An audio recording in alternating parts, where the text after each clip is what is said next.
Hi viewers, today video by #DailyVias in the media. We're waiting right now on a news conference from officials here in New York City from the NYPD probably. The FTNY, I imagine the FA the MTA as well. This is an interesting moment in the city because frankly we have a new mayor, we have a new police commissioner. One of the main objectives #DailyVias for them was to get control of gun violence, which has been on the rise here in this city and has made people understandably nervous. There's also been a rise in crime in the subways and violence in the subways. Just a few months ago a woman was pushed onto the tracks, which already had people extremely nervous about getting on the subway, and then today this shooting where 8 people are shot. That's the newest numbers from the FDNY, and 16 people are injured. Those numbers could continue to rise. Obviously the amount of traffic on the subway, the amount of commuters on the subway, not quite at the levels that we had before the pandemic. The city is still coming back. The office buildings aren't full. People are not going to work in a way that they were 2.5 years ago, 2 years ago, but they had started to get busier. I take the subway every single day and it felt more like the middle of a weekday, maybe not rush hour on a weekday, but the middle of a weekday when you got on a train for so long.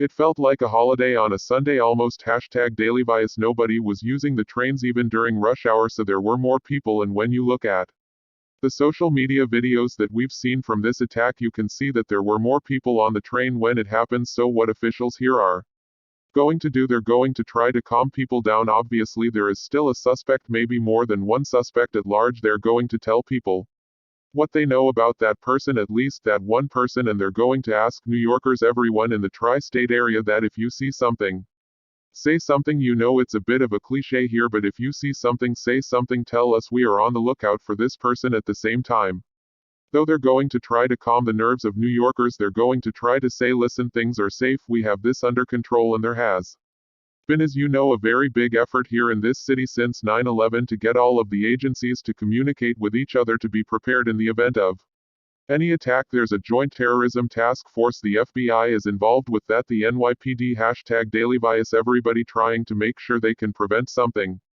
before it happens, with the understanding that they're not going to stop everything. And when you talk to officials here in New York about the fact that there hasn't been major terrorism in this city since 9/11, they'll say, frankly, we are lucky because we can't stop everybody, and we're going to try to stop everybody, but you can't stop everybody. And the biggest concern has always been a lone wolf, somebody with a car, somebody with a gun, somebody with a knife.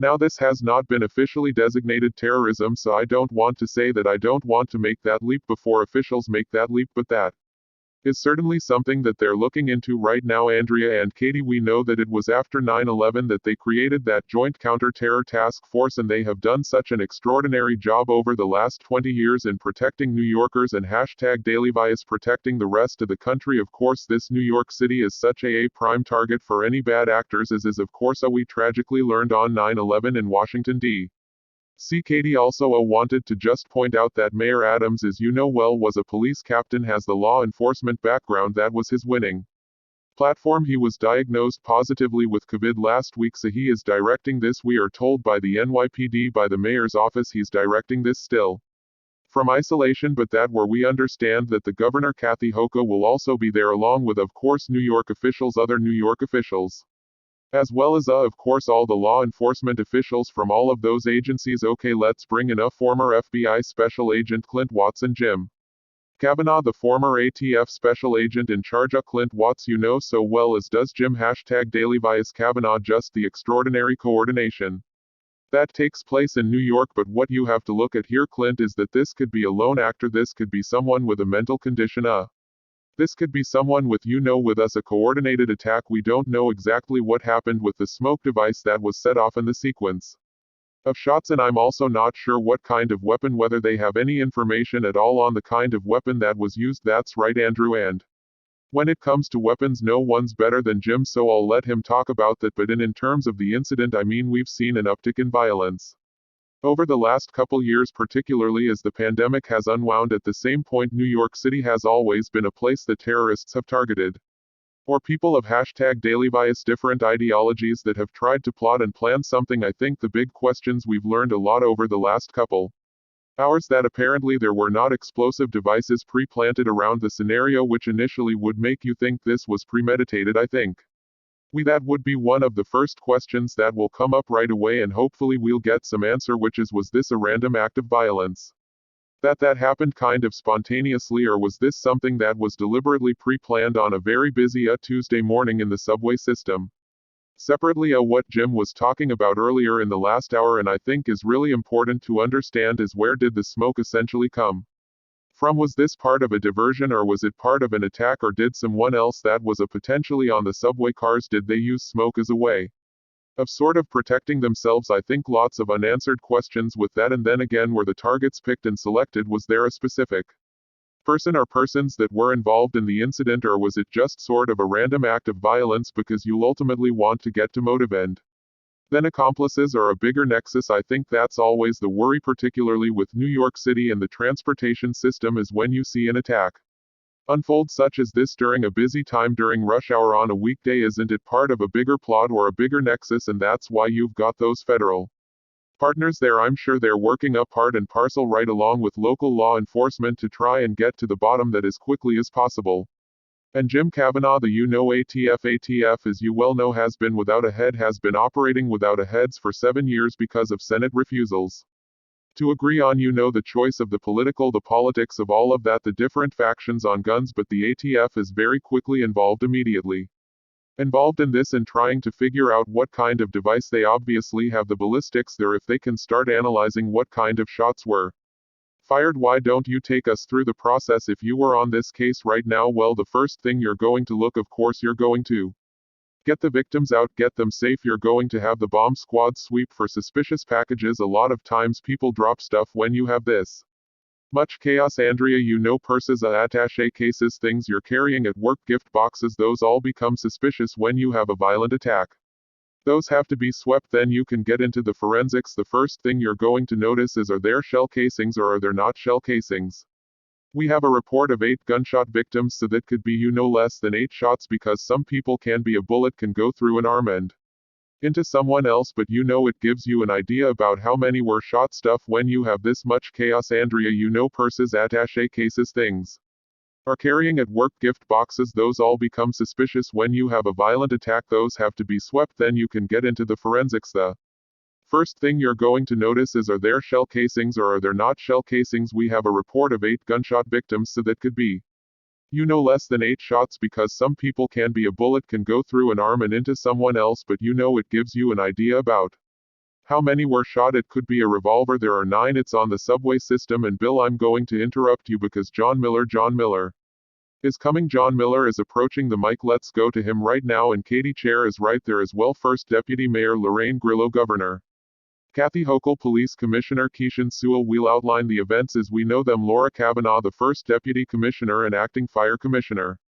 will walk you through casualties. General Lieber from the MTA will give us the status of the system, and then we'll be able to entertain some limited questions. There will be another briefing later this afternoon where we'll be able to update that, and then additional briefings as needed. First Deputy Mayor Lorraine Grillo. Thank you, John. So from the very minute this incident occurred, the mayor and I have been on the phone monitoring the situation constantly. We have worked with all of our agencies, the FDNY, NYPD, all of the agencies who have worked really hard together, and we continue to throw all of the city's resources at this situation. We've made all of the resources available, and we'll work with the Office of Emergency Management for any additional needs. I'm going to ask the Police Commissioner Kishan Saul to speak to you and give you an update on the events of today. Thank you. Music. Good afternoon.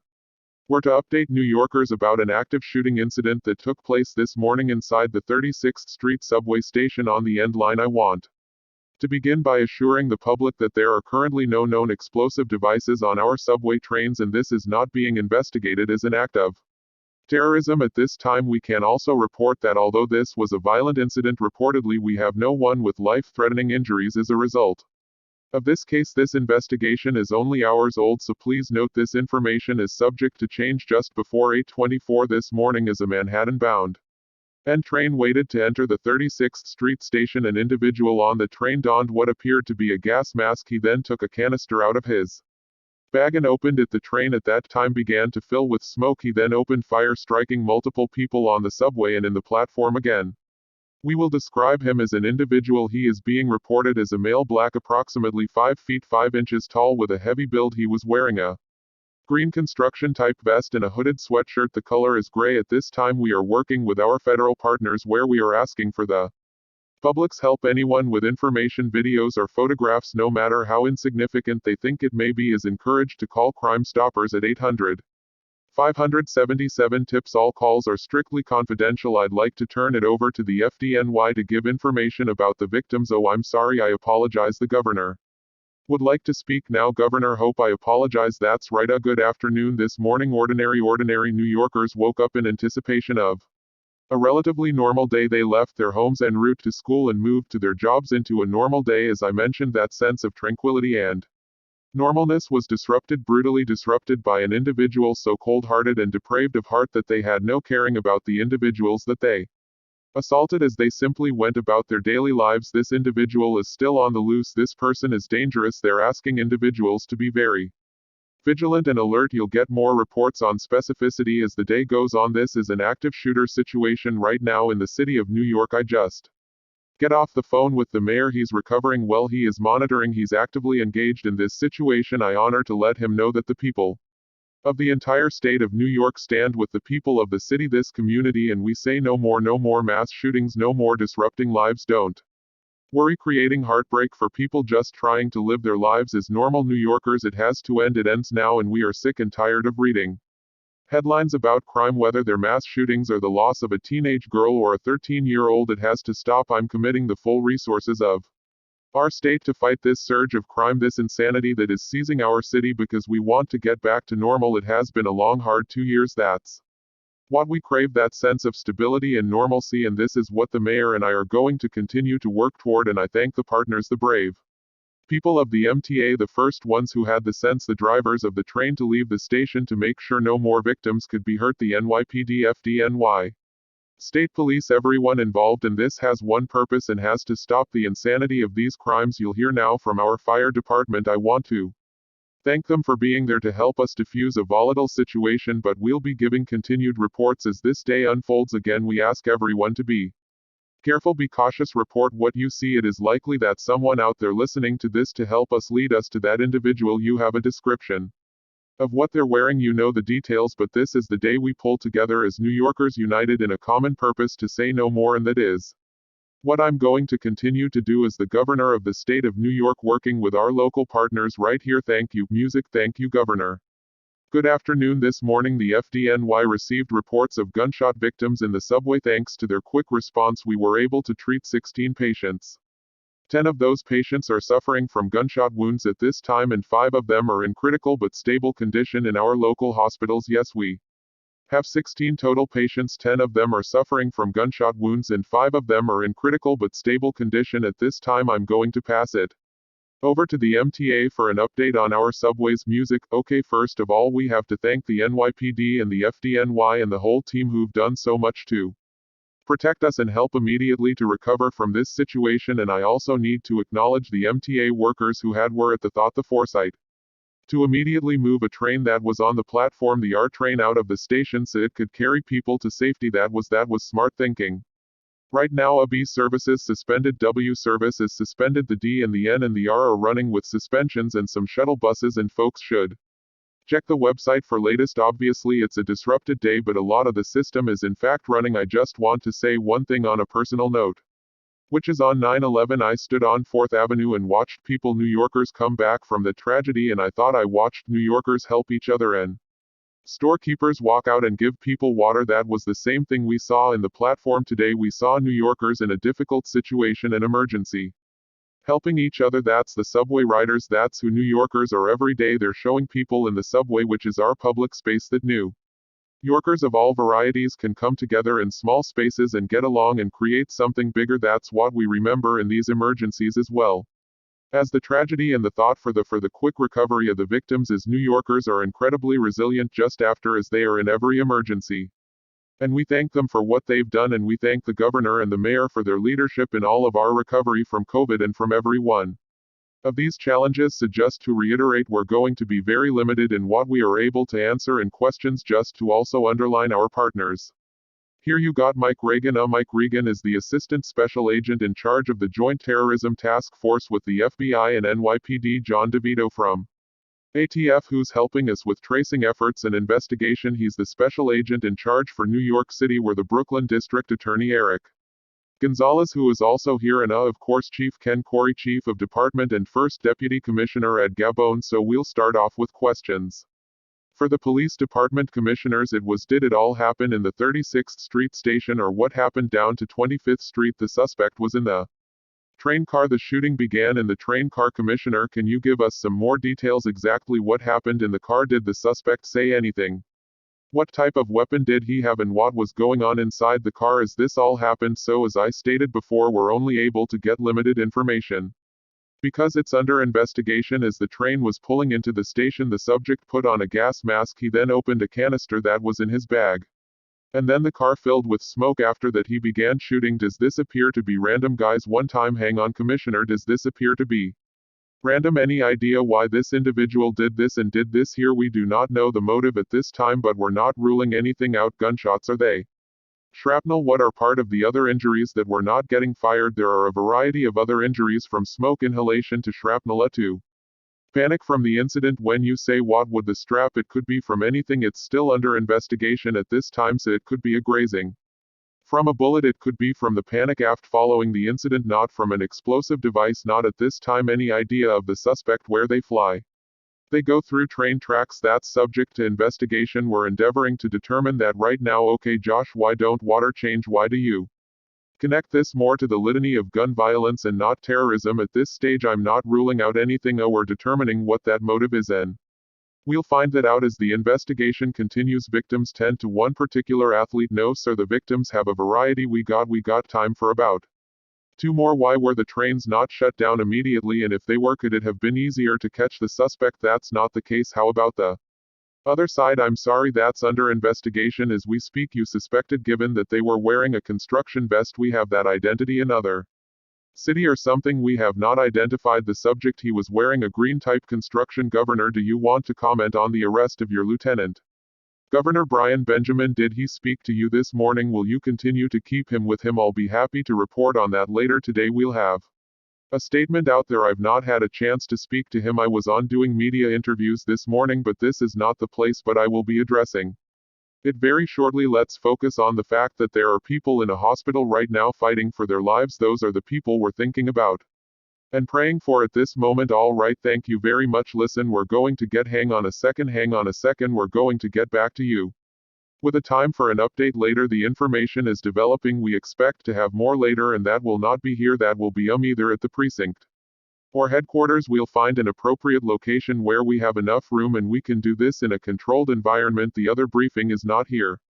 It will be announced, and as you just heard, back with us now MSNBC anchor Katie Tur on the scene in Brooklyn. Katie, as we just heard, there were 6. She said this was not terrorism. She made that clear, but then there was a question at the end about how they were so confident and she hedged, and so I just asked Commissioner Miller for some clarity on that, and he said, I'm gonna be very clear. He said, we don't know who the suspect is, we don't know what the motive is, so we're not ruling out anything. So although they said no terrorism, it does seem that there's some fluidity there and they're not ruling anything out. As you mentioned a moment ago, we got updates on numbers. 10 people shot, 5 people in critical but stable condition. The suspect themselves opened fire while they were on the train. So this train was coming into the station and the person went to their backpack, opened up a gas canister. The train filled with smoke and then they opened fire. There was a question about what direction the suspect went and where did he go after this happened. Did he stay on the subway? Did he go in a subway tunnel? Did he flee up the stairs? That is unclear at this time. There was also a question about whether or not, excuse me, they're trying to move everybody. They want everyone to get out of this scene so they can continue to investigate. It is a bit of a mess, but just to give you an idea, Andrea, where we are, the subway station, if we can zoom in, is at the corner there where that one-way street sign just below it, those are the stairs that lead underground to the subway. We are literally standing on top of the subway station as we speak. It is below our feet, and this is where it happened. Again, it happened at 8:24 in the morning. It was relatively crowded. These are when people are going to work, and that's when the person opened up the gas canister and then opened fire. They don't know where this man is. They don't know if this man was working alone. They don't know the motive. They don't know who this person is, but they're going to try and figure that out, and they are using all of the resources That they have at their disposal to do so, and that's going to include eyewitness accounts. It's going to include getting a picture of this guy as quickly as they can out across social media, out to news stations, out to the local papers. They want a photo of this person to see if any New Yorkers recognize this person so that they will call into the NYPD and tell them where that person is. This is a big city. There are a lot of people, there are a lot of places to hide, but once you get that image out, there's a lot of people who see a lot of things and can potentially recognize them and call it in, so they're looking. Right now the person was wearing a green vest. There was a question about whether this person worked for the MTA. Was it a worker? Were they wearing a disguise?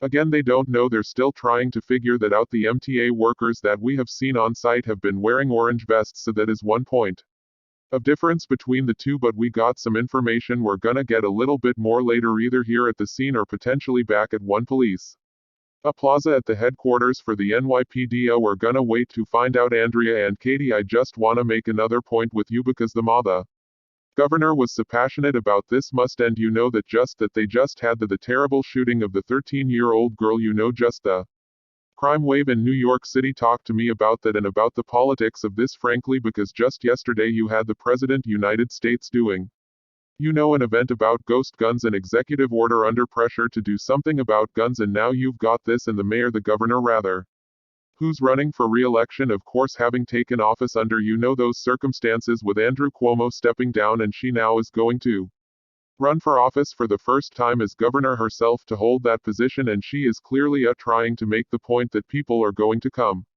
together, and that this is all of the agencies, and that all the people of New York are going to come together and fight this primarily. Yeah, and Luke, the lieutenant governor, was just arrested today. She was asked about that briefly. The president held this news conference in the hour of my show yesterday, around 2:30 yesterday, and he's trying to appoint a new leader of the ATF. The Alcohol, Tobacco and Firearm Agency hasn't had a permanent leader in many years, and he was addressing ghost guns, which are guns that you can buy kits for. You can order them online with a couple clicks. You can go into a gun show and get a box and walk out. They don't ask you for your ID. They don't ask you what you want to do with it. Anybody can get it. If you are somebody that wouldn't pass a background check, doesn't matter, you can get a ghost gun. So there's concern about the rise in violence with those loopholes being exploited.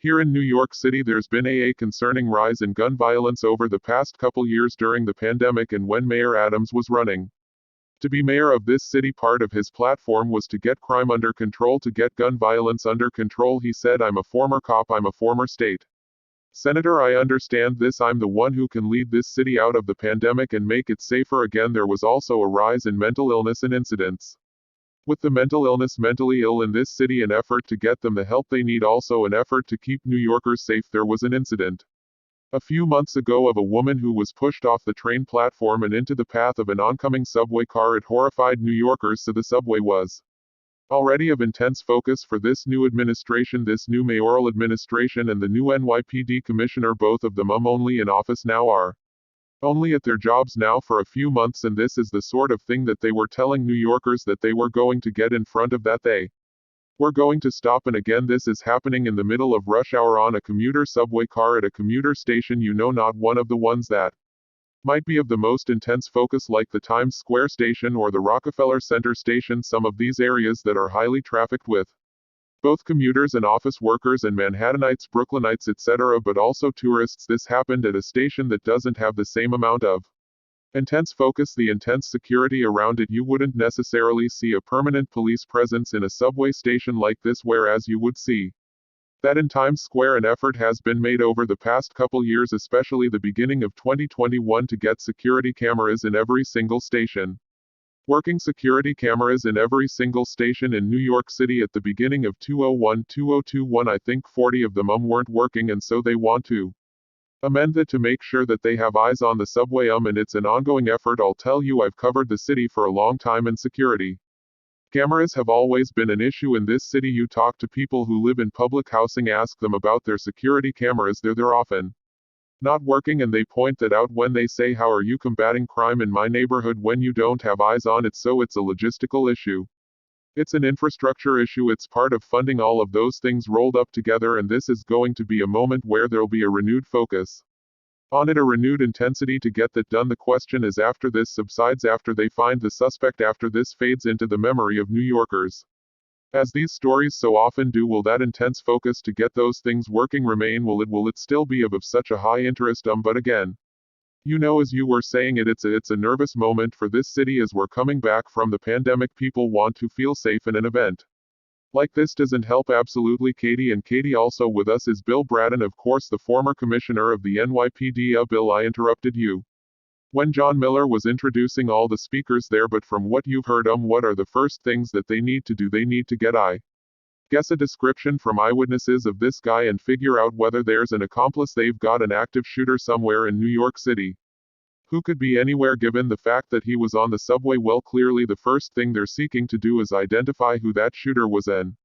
was he a lone actor? So reaching out to the public with that description, I think you'll very shortly see as they go through these various video cameras all up and down the end line, they'll be able to identify or at least provide a series of pictures of this individual. Meanwhile, they're scouring their own records to see if they were threats that had been made previously that might not have been responded to. So there's a lot going on. I think we'll have a lot more detail later in the afternoon when they do the police next press conference, probably down at police headquarters. But the problem at the moment is that the city and the subway were already dealing with an explosion of crime, not as bad as it was certainly back in the 1990s when I first got here, but it's been of increasing concern, and this is only going to exacerbate that tremendously. People going home tonight of the rush hour are going to have increased concern about safety on the subway. The comment about this station is a neighborhood station, it's not Times Square, it's not in Manhattan, and a lot more from her. The mayor and the police commission are both new to their job, have inherited a mess from previous administrations, but within a few months the mess is theirs. It's not going to be the previous administration, and so they've got their work cut out for them trying to reduce fear, but as importantly, reduce that fear, reduce both crime and disorder in the city, both of which have been increasing. It's a tough scenario for a new administration, that's for sure. And Bill Braden, what kind of cameras would be in the station or even in the cars? I mean, if those of us who travel in Europe know that there are cameras everywhere, and that the privacy issues that were raised here in the States in the past about those cameras kind of dismissed by European countries who've had so many terror attacks and have had to deal with things, you know, and have the video evidence, the camera issues. When I first came to New York as chief of the transit police in 1990, cameras were still in their infancy. Most of them did not work because of the steel dust issues in the subways. The technology has improved dramatically. They have increased phenomenally the number of cameras. New York, next to London, is probably the most camera heavy city in America, but certainly more can be done. The technology is getting better all the time, but as we saw this morning, at least it's been reported that a camera in this station, which might have been beneficial, was not working, and we're relying an awful lot on the smartphone video that people have been sending, and that's going to be both a plus and minus for the NYPD. They're going to be flooded with video to review, but as to the camera situation going forward, the technology allows it to basically be expanded dramatically, and it does help in terms of both preventing crime, but as importantly solving crime after the fact. And so let's see where the political will in the state and the city comes into being after this event. Will they reverse a posture, particularly up in Albany, where they have been effectively attacking the police department instead of working with it, undermining its efforts, and particularly on this issue of the idea of use of technology? They don't want the police to use facial recognition technology, they don't want the police to use shot spotter technology, they don't want the police to use drones, many don't want the police to use cameras for invasion of privacy in public spaces. Political leadership in Albany and New York are going to have to get their act together and give the NYPD and other police agencies in the state the tools that are available that will help to prevent these types of crime and more quickly resolve them when they do occur, because they will continue to occur. That's the reality of life in America today. And Bill Braden, I want to bring in Pete Williams, but one of the points I just want to ask you about first is this perpetrator put on a gas mask and then the smoke device, so he might be harder to identify by eyewitnesses or anybody, who then pulled out a camera and started shooting right to the camera. The car is filling with smoke and the guy has a mask on. Bill Brown just right now are looking up and down the end line at all the cameras at all the stations. Where did this individual come into the system? So I'd be willing to bet as this comes together in the afternoon, they will end up coming up with video showing where this individual entered the system, with the description of the gray hooded sweatshirt and the construction vest and the bag that he was carrying. He didn't describe the bag, but that information for witnesses will help them scan camera and video that has been Captured at subway stations, and then at that subway station where they get them coming in, they can then go up into the streets above and basically look at every camera in that neighborhood, so they're going to have a lot to work with going forward, and hopefully by the next press conference they may in fact come up with some images of this individual that they're looking for. And Pete Williams from the newsroom, you've had so much experience covering these kinds of incidents, and what comes to mind is the all of the video that was assembled after the Boston Marathon and the process of going through all of those pictures. Yes, although it took a couple of days, Andrea, for the authorities to realize what they had, and it all started in that situation with a still picture of somebody, one of the bombers, actually setting down a backpack, and that led to them then going back to the video. But Andrea, if I can show you something here on a map, I want to show you how this unfolded. According to the best reports that we have, it's on the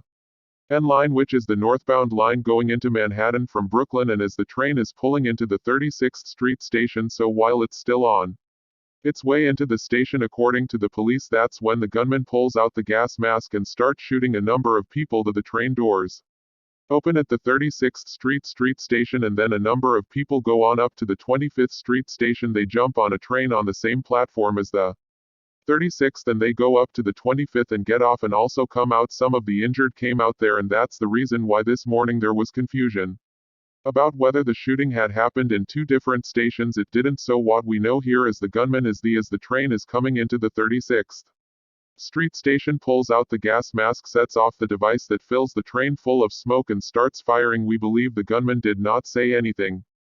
There have been no reports from witnesses that the gunman yelled anything that could be important, because oftentimes, and I suspect it's one of the reasons why initially on the investigation itself and what they can tell us about the suspect, or if the suspect was working in connection with anybody else. They don't know that right now. Jumani Williams, who's the public advocate, is also here on scene. A staff member of his was on the train. We're going to try to get an interview with him to bring it to the MSNBC viewers to find out what they can tell us about the incident. But again, all officials right now trying to find people just like that staff member to ask them what happened, to get all the information they can to find this person. And Katie, with me here is Donald Harbin. Janelle, you've had experiences with mass shootings and with incidents here in the district, but this is New York City. It's the country's biggest subway network, subway system, and this guy could be anywhere, and he could have partners, accomplices. We don't know that. Absolutely, what you're experiencing right now in New York City is probably one of the biggest manhunts in the history of the city, if not the country. The suspect still at large, clearly dangerous. There are individuals, including schools, sheltering in place, and right now what the investigators and intelligence people in New York City are doing is looking at a massive treasure trove of CCTV from private or public space.